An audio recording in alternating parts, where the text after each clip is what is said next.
Hi guys and welcome back to my channel. If you're new, I wanna thank you for giving your time to watch my video. If you like the video, please like and subscribe. Now, let's begin. What if Deku had World Crimson? World Crimson is a fusion stand of the World and King Crimson Requiem. It can stop and skip time.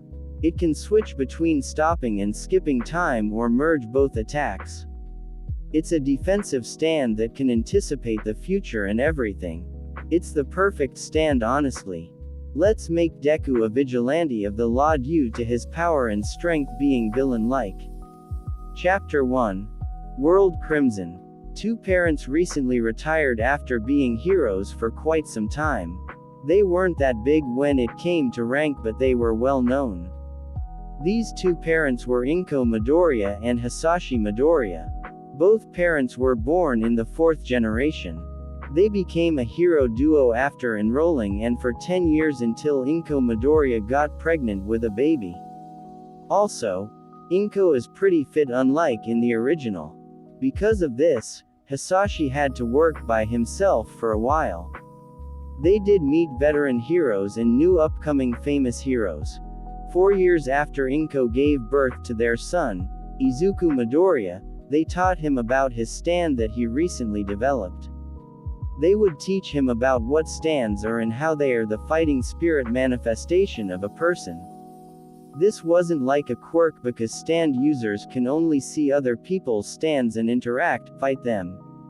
Real quick, another thing is that Izuku wasn't like other kids his age. He had split personalities. He has a charming and chill mind with a cunning personality and his alter ego with an overprotective, dominant, and powerful personality. It's like he had two people's souls inside him. He calls these parts of him Dio Sans and Diavolopyrus. Dio Sans was responsible for guiding both of them in a way to make themselves feel good so they could be kind-hearted towards others and probably inspire others. He was quite a charmer and manipulative to others, and because of this, he could easily gain control of others like a governor. He's ambitious like Diavolo and Dio, but since his parents are heroes he's more laid back about work since he thinks life is going to be like gold handed to him. He does crack jokes and has a great sense of humor which a lot of people love except Diavolopyrus. He wanted to be well known to others like a hero to them. He's sometimes lazy like Sans the skeleton, but he gets a job done when it needs to be. He's quite adventurous and calm in most situations. The only time he does take stuff seriously is when people are in danger or treated unfairly and there needs to be justice. His laid-back attitude is based on Sans the skeleton, Johnny Test, Kakashi, Wade from Kick Buttowski, and Goku.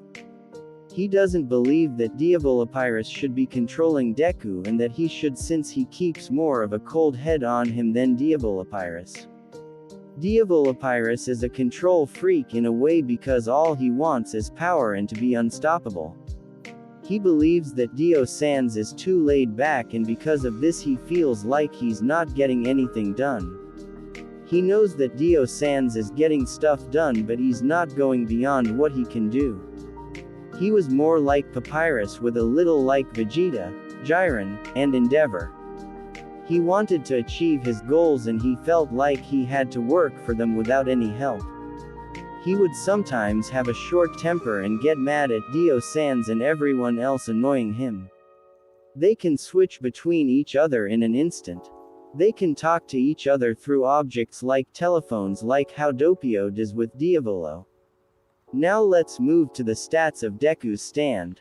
Deku's stand has an A+ in power, speed, durability, precision, and range. Unfortunately, the growth is unknown since it's like a Requiem stand. Now let's get back to the story. Izuku, with yellow eyes meaning Dio Sans, is in control right now. Deku was with his parents going to a hero con to meet some famous heroes and hang out. He met many heroes like a young Miriko and Endeavor. He had great interactions with them, but some of the heroes felt deadly intentions and presence radiating from him. It felt like a dagger near their throats.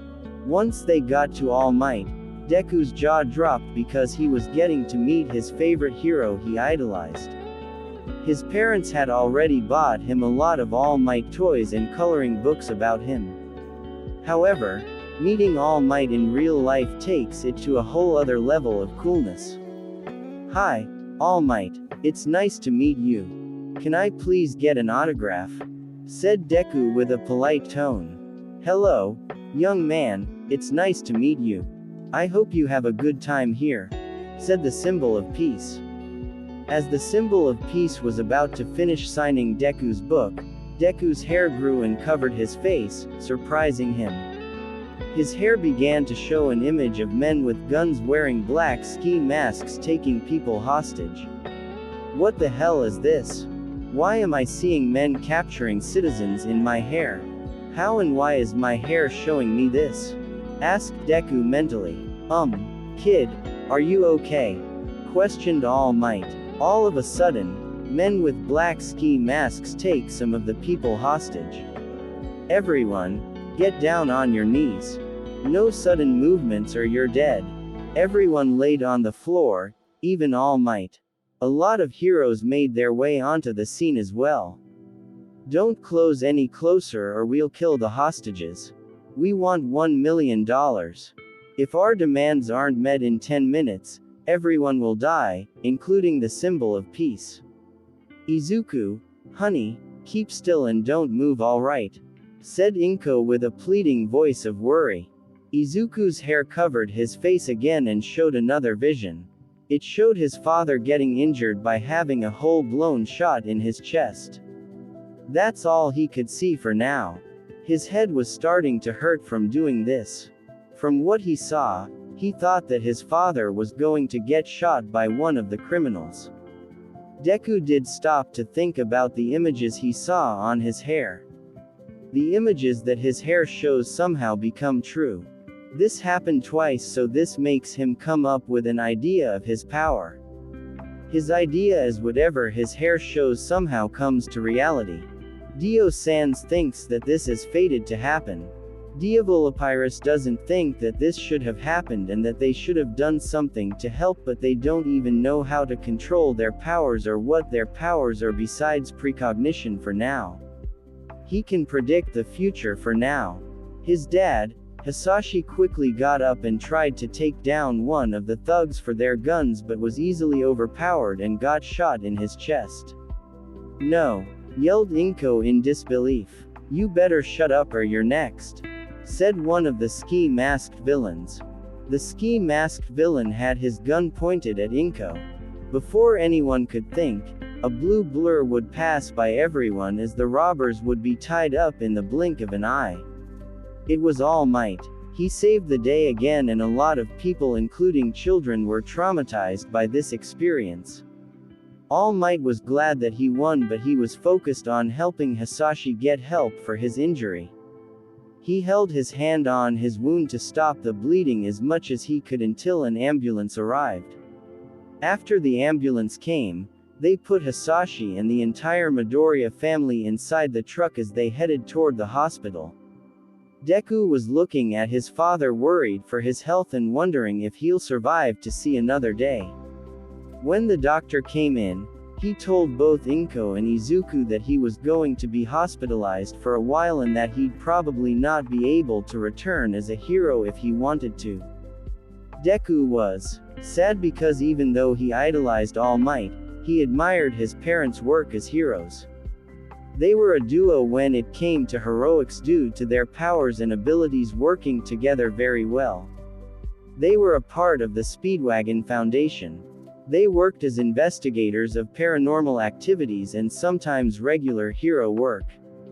They only work and share information with those with certain requirements of their company.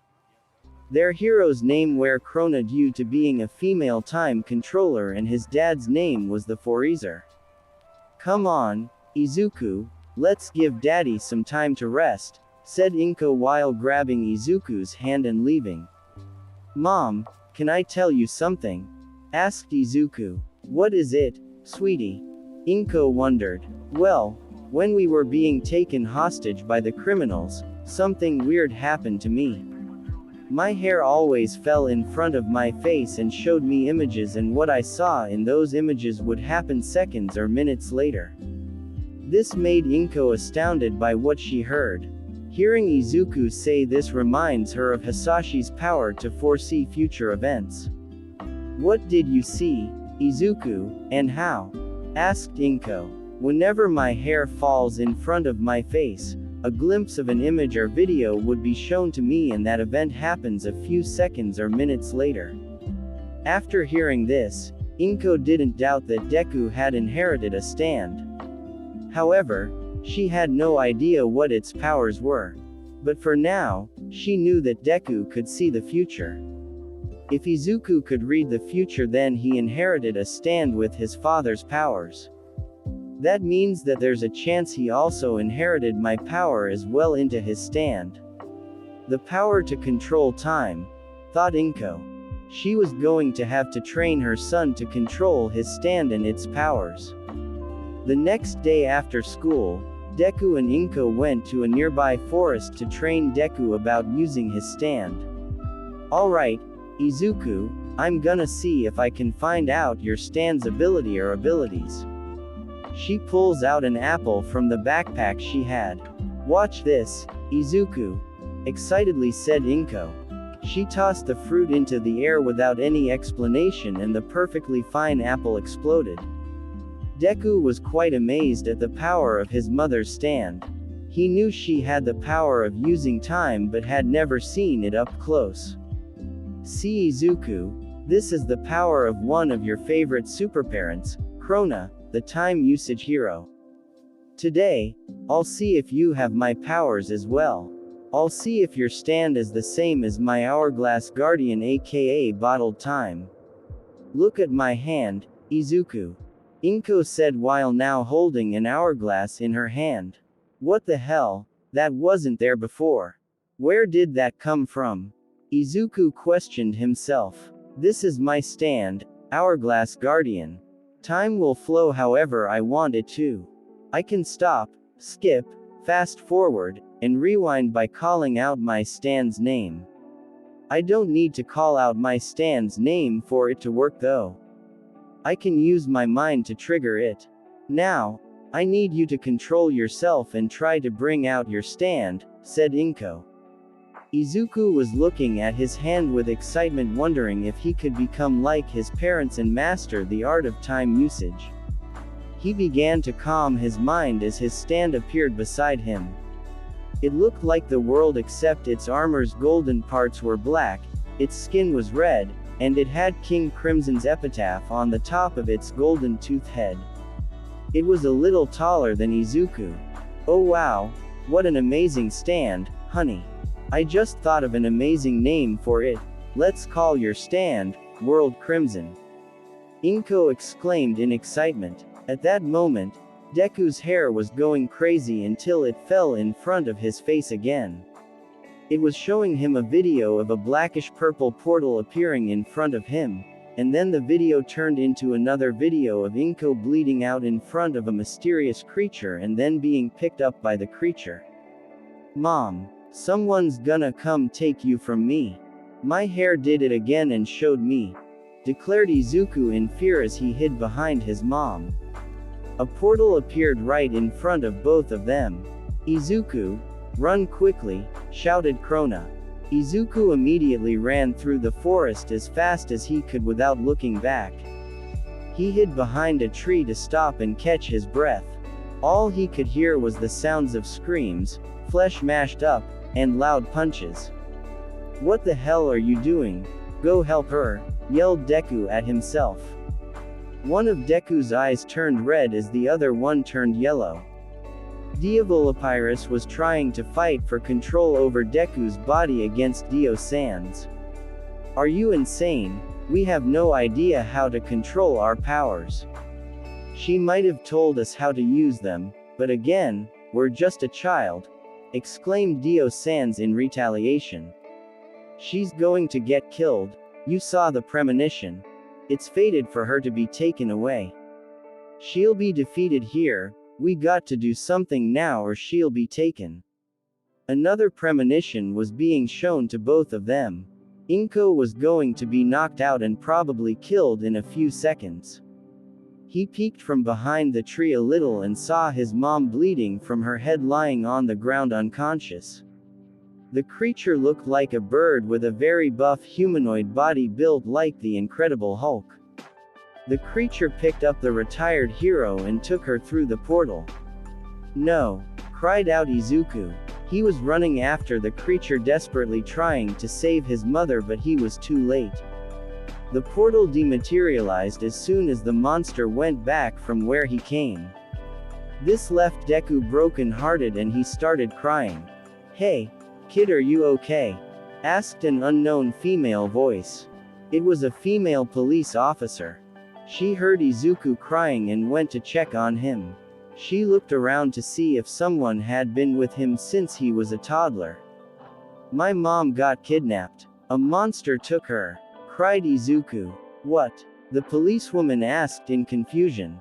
She used her radio to call for backup to her location and reported she had an orphan there with her. 1 hour later at a police station, All Might was talking to a police officer who had bad news about this incident involving Izuku's mother. There's a high chance she's been taken by All for One, but nobody knows why. There's been a lot of these types of incidents happening for some reason. Even some female heroes turn up missing. Even worse news, his father had died in surgery due to blood loss. He doesn't have any other relatives in his family. He's going to be put in an orphanage until we can get this under control. All Might looked at the kid's files and saw that his father was dead. He died in the hospital a couple of hours ago due to blood leakage during the surgery, so this was a proven fact. One parent was kidnapped and the other was dead. He met them not that long ago. They were a good duo that helped out with a long of missions. They weren't that recognized fan-wise, but recognized for their services of taking down villains. They were in the top 25 back then. He also sees that Izuku has a split personality disorder. "Alright, is it okay if I talk to the kid alone?" All Might inquired. The police officer nodded as he walked towards an interrogation room. He opened the door and revealed Deku sitting in a chair on the other side away from him. All Might decided to sit down across from the orphan. "Hey there. Nice to meet you again, young Midoriya." Even though Deku was mourning over his parents, his mind started racing as his eyes gazed upon Japan's #1 hero. "Hey there, Izuku, can I talk to you for a minute?" asked All Might. Deku got up from his seat, sprinted over towards All Might, and hugged him. All Might was rubbing Deku's head out of empathy for him and his family. "It'll take us a while to find your mother. I'm going to adopt you right now until we can get this under control." The next day, All Might drove Deku to his school. "Remember, Izuku, have a good day, and don't get into any fights, okay?" Yagi told Izuku. Izuku got outside the car and went inside the school. He saw his best friends Bakugo and Kirishima, who had a scar on his face for some reason. They were best friends cause they hung out a lot after school. They talked about their dreams of becoming future heroes a lot. They wanted to become a trio like how Deku's parents were a duo. "Oh, also, sorry for your loss, my guy. It'll be okay, I'm sure All Might will find them sooner or later. Anyway, have you got anything planned?" asked Bakugo. "Not really. Anyway, I think I'll just go home and train," said Deku as he lifted his arm and gazed at it. He was wondering if he could train and master his powers for him to get into UA High School. UA High School is the best school for teaching people about heroism, but it has a small acceptance rate, so he'll have to show the school what he's worth. He plans on being like his idol All Might one day. "Bakubro, have you got your quirk yet?" wondered Kirishima. "Yeah, my quirk is called Explosions. I sweat an explosive substance and make it blow up. Sooner or later, I'll get it mastered and become one of the top heroes. Yeah. So basically some of the characters have different motives than what they did have in the original timeline. Somewhere else in the city, All Might had just got done with raiding a warehouse with drugs and got 30 people who were associated with moving the drugs arrested. Thanks All Might, I don't know how we could have done it without you, said an investigator on the same mission. No problem, All Might said as he started looking around the warehouse with a few prison officers there. In one of the rooms, they found a computer with hard drives plugged into it. When the door was opened, it released a tripwire in front of them. The computer with the hard drives then exploded, causing the roof of the room to fall on them. All Might used his immense size and strength to shield the police officers with him from the falling scrap pieces of the roof. All Might emerged from under the rubble with the cops unharmed. They were pissed because that computer could have some valuable details and data on where All for One's drug houses were, what he was working on, and why some women were being captured. Back to Izuku at school, he was walking with Bakugo and Kirishima after school ended. Well Izuku, I guess I'll see you later. Bye, said Kirishima as he ran off. Well, alright, I'm walking home, said Bakugo as he dabbed up Midoriya before walking away. Midoriya's hair was going crazy until it fell in front of his face like it did before. It shows an image of a female girl around his age being pulled into a white van labeled free candy. Deku started doing the do-do ring thing Doppio does. Deku picked up a nearby rock and raised it to his ear. Dio-sans, do you hear me? A cold, ruthless voice is heard. Yeah, why are you not talking to me directly? Asked Dio-sans. 1. Deku would look like an idiot talking to himself and people would think we're weird. 2. I need you to use our power to anticipate the future and find out what's going to happen now. Once we know what's going to happen, let's try to stop it from happening. Dio-sans was looking into the future with his epitaph. The epitaph revealed that a girl was walking with her supposed mother out of school. The girl was playing with a basketball until it slipped out of her and went into the street. As she went to get her basketball, the driver of the white van got out and yanked her by her arm. The driver proceeded to lug the little girl to get her into their van. The girl was screaming at this part and it alerted everyone in the area. The mother got shot by the driver when she tried to save her daughter, and because of this, she died and the driver managed to get away. This was going to happen in the next 30 seconds. Alright, let's try to prevent this from happening. Try to look around for the girl. This bastard cannot escape. If this is fated to happen, maybe we have the power to change it for the better. Deku began reconnoitering around the area. He saw the woman and the little girl coming out of the school. In a blink of an eye, he ran over to the mother-daughter duo. The mother and daughter were kinda confused by this. Stop, you're heading towards danger. Please go back inside and call 911. There's a kidnapper in the white van parked right there that's going to kidnap your daughter if you continue with what you're doing. The girl and her mother's smiling faces began to turn into frightened expressions. The woman takes her daughter by the arm and proceeds to go back inside the school. After that, Deku began to scout the area to watch over those in the area and to make sure nobody went near the white van.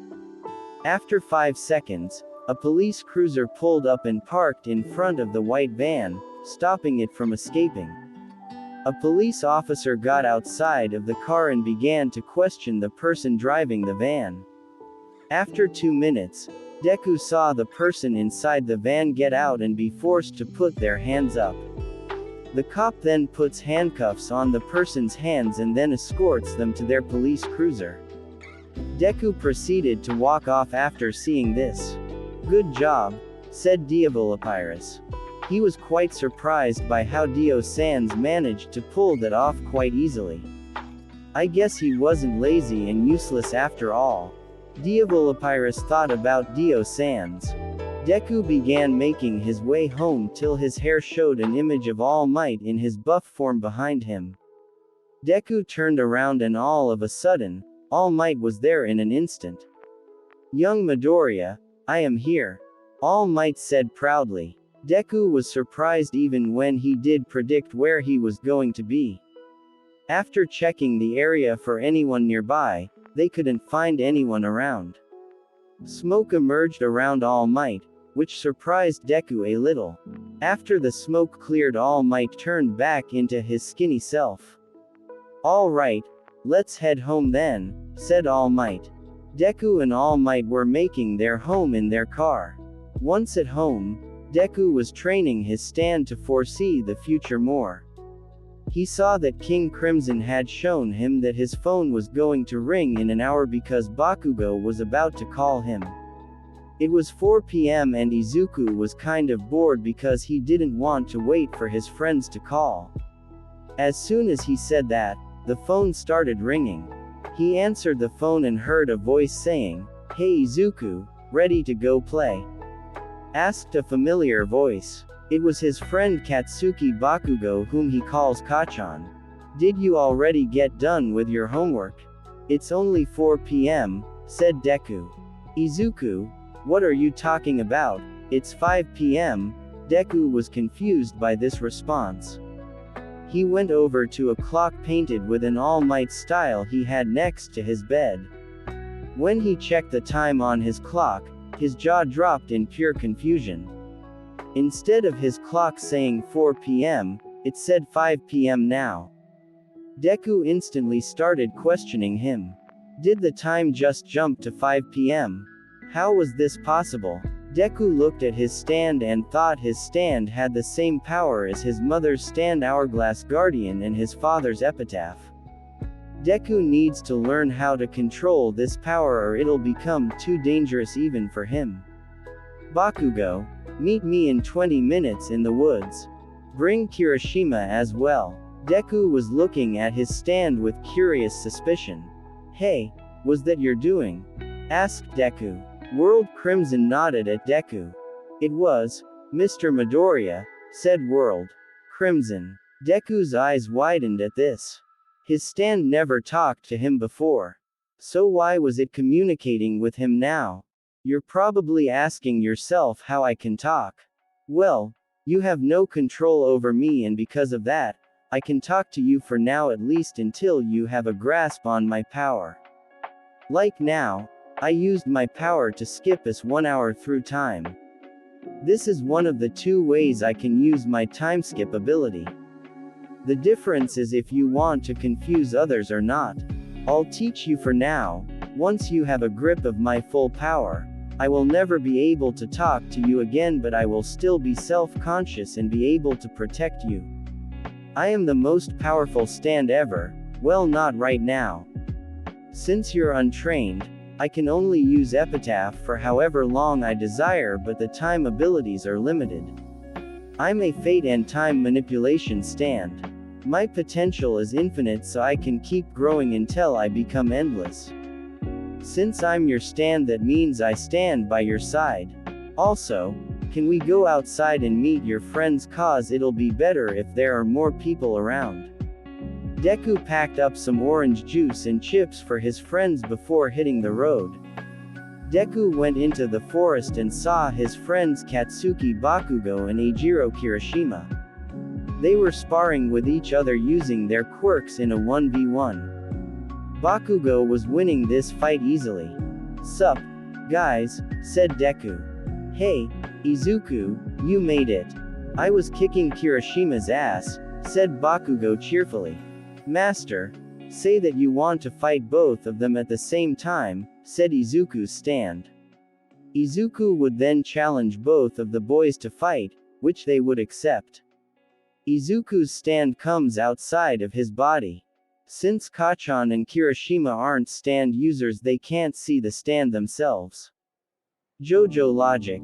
Deku's hair would fall over his face, showing a video of Bakugo and Kirishima charging at him ready to attack. This would freak Deku out a little. "Don't worry, Master," said World Crimson. The boys began to charge towards Izuku. Izuku would put his hands up to block the incoming attack from both boys. For some reason, the attack never came. He removed his arms and opened his eyes, and what he saw was breathtaking. At that moment, the entire world was a little gray and white. Kirishima and Kacchan were motionless, staring at Izuku, or what it appeared to be to him. They were floating in the air for some reason. "I froze time for everyone and everything except for us. They can't hear or see what's happening."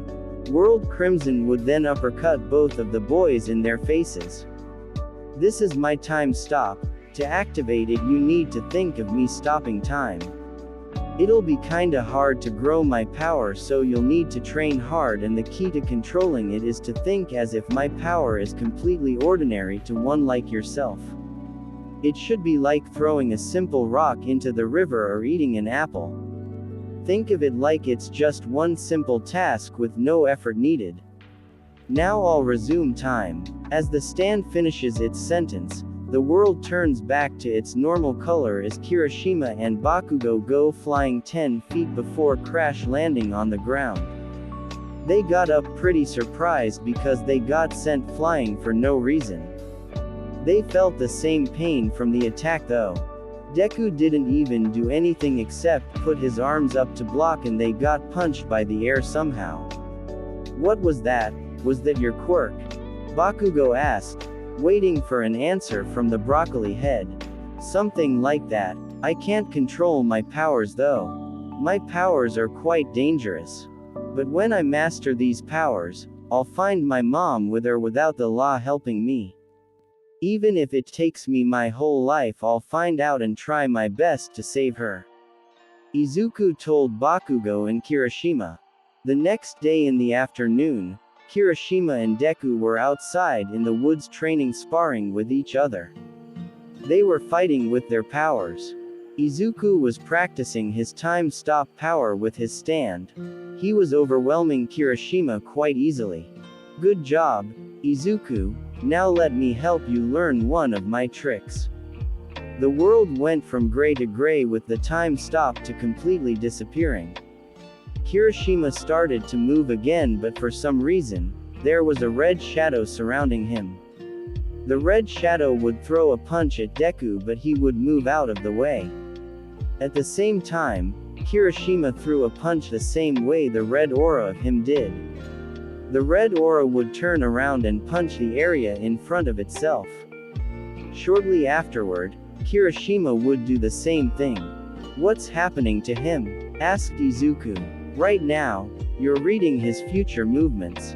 The red outline aura shows what he'll do next, and then he'll do it shortly afterward. Instead of time stopping, you're skipping time." "Skipping time?" Deku asked, puzzled. "Yes, Master, skipping time. During this power, only you are conscious of your actions. People who don't have this power will never remember what happened unless you want them to. Clouds can split up and will never know why. A small fire can go out without any consciousness of its death. This power can remove the cause in order to eliminate the fate that's chosen for people like you. You are the king of time. Let me tell you about your other powers like Identify Erasure, True Epitaph, Complete Memory Erasure, Complete Fate Manipulation, Perfected Time Erasure, and Perfected Time Stop. Identify Erasure erases the memory of anyone who tries to pursue, track you whether they know your name or not. They will forget you and they'll stop chasing and trying to fight you. True Epitaph is the thing of videos and images with your hair. You can see into the future however long you want. 5 seconds, hours, decades, or even centuries. You can even erase people out of existence inside both Time Erasure and Time Stop. Who knows his identity, but only if you want that to happen. I'll explain Complete Memory Erasure another time. You still need to train me to reach my full potential of strength. Now, let's end this fight. Deku was shell-shocked at all this information. He had all these powers at his disposal. He started to walk behind Kirishima and readied his last strike. He raised his arm as time resumed its normal flow. Kirishima was so surprised because he was somewhere in a different position from where he was normally, and he lost sight of Deku. With a swift motion, Deku delivered a chop to the neck, knocking him out. Dio-sans, this will be hard for us. I'll be handling our training until we master our powers. I don't expect you to do anything right unless it's you relaxing. I'll get this stand's power under control. Deku's eyes went back from Diavolopyrus's red glowing eyes to Deku's normal green eyes. As the stand disappears, Deku wakes up Kirishima out of his slumber. What the hell happened? Kirishima questioned Deku. I easily defeated you, said Deku. Kirishima was disappointed in himself for losing but was glad that Deku had gotten so strong. I'm glad that you are my opponent, you're probably even stronger than Bakugo, said Kirishima. This made Diavolopyrus smile. He knew that his power was superior to Bakugo's in every way but being flashy. He feels like his powers were more beneficial in quick tactical battles and for sneak attacks. At home, Deku is sitting down next to Small Might. So, what do you want to be when you grow up, Izuku? Asked All Might. I want to be a hero, said the broccoli head. Hey, be careful Izuku, being a hero isn't all fun and games. A lot of people are counting on you to be there for them. Now, let's get some rest, my little man. All Might proceeded to tuck the young boy in until he was nice and cozy. Izuku immediately fell asleep without any effort. Yagi had already left the room to let his adopted son rest. 10 years later, Deku was chilling in class taking a test. He was having a hard time because he didn't know any of the answers. He decided to use his stand to freeze time. After time had frozen, he looked into the future with his hair and saw his class going over the answers to the test. Before y'all be like, time is frozen for everyone, so how can Deku use epitaph? Time is not frozen for him, so he can still see the future. He had half of the answers wrong. He kept watching until they went over all of the answers. After that, he changed all the answers he got wrong on his test before letting time flow normally again. Thank you, World Crimson, Izuku said in his mind with a thankful tone. After school, Izuku was watching home like normal for a kid his age. However, before going home, he went down an alleyway. In the alleyway, a man with a white t-shirt and blue jeans had money in his hands. Izuku walked towards the man with a bag in his hand. Is this the white salt you wanted? Izuku questioned the man. Then the man said to the teen, no, it's just my medicine. Deku grabbed the money out of the thug's hand and started counting the amount of money he got. $180,190,200. Deku gave the man the bag full of cocaine. Deku was also wearing a black hoodie, pants, mask, and shoes. After the deal was done, Deku started to read the future with his epitaph. The future showed that Deku got away squeaky clean. He successfully evaded the authorities and never got caught. Diavolopyrus was quite glad that he was earning a lot of money. Dio-sans tells him that you need to take a chill pill and stop thinking about power all the time. Diavolopyrus tells him to shut up and that he's too lazy to go after their dreams. All I'm saying is that you're working our body too hard. Keep this up and we might be dead. Dio-sans warned. Diavolopyrus doesn't pay any attention to Dio-sans's remark. He's just focused on himself and his selfish desires at the moment. Deku started to walk home with the money he got. After a minute of walking, He goes to a nearby store where some homeless people are sleeping and buys some snacks.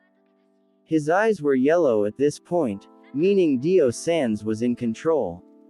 After that, he goes to the sleeping homeless people and puts the snacks next to them.